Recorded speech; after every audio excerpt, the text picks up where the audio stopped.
there's something bigger than us out here. We have many traditions here at Camp Arcadia. None more prominent than the struggle. Yeah. Woo! We have the struggle with passion. So we just saw the world premiere of The Endless at Fantastic Fest, and it was excellent, man. It's a very, very cool movie. The story's about two brothers that escaped a cult early on, and one brother can't really get used to life outside of it and can't figure out why. They're sent a mysterious tape, and it brings them back to visiting the cult and what they assumed was a suicide cult. And they arrive, and everyone's still alive, and no one's aged, and there's a whole mystery that kind of revolves around that, and it's got some really cool stuff in there, and great effects, and great acting, and great sound design. So it's definitely worth a watch, and one of my favorites of the fest. I was so ready for this one. I was so excited. This is by the guys, of course, who did Resolution and Spring, and this is sort of a sequel to Resolution, to the extent in which I would say definitely watch Resolution first. Hell, you should watch Resolution anyway, it's a great movie.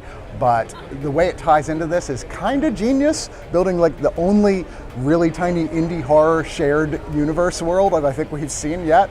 But yeah, really deep, lots of time loops, lots of like high thinking, lots of creepy stuff, lots of cults, with the two leads being played by the two directors, which is ballsy as hell. I don't know if I would make that step. I don't think anyone would want to see me take that step. Acting has never been my strong point, but it is for these guys, as is directing and writing, and The Endless is a film you should definitely think about going to check out. Yeah, it was mesmerizing. It felt kind of like being sucked into a cult, which is really fitting because that's kind of what the movie's about. And it was really fun going along with, with the protagonist in that journey of like being drawn back into a terrible but somehow, endearing world again. This is a really great, really kind of spooky cult movie. There's a lot more elements to it that I don't want to spoil. It's a really great, fantastic movie that you'll want to see over and over again. It goes in a completely different direction that I did not anticipate, that I wasn't super pleased about. Overall though, I agree with you. I thought that it was a solid film. It definitely provokes a lot of thought, and there was a lot of discussions about it afterwards. People were talking about it for sure.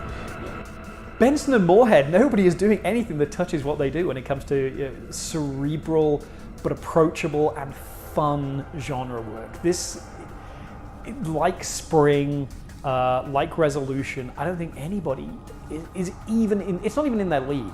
They're not playing the same game, and I think it's really something remarkable and beautiful. And somebody just give these guys a $40 million budget, they will make the cheapest ever $150 million movie that nobody will understand, but everybody will love.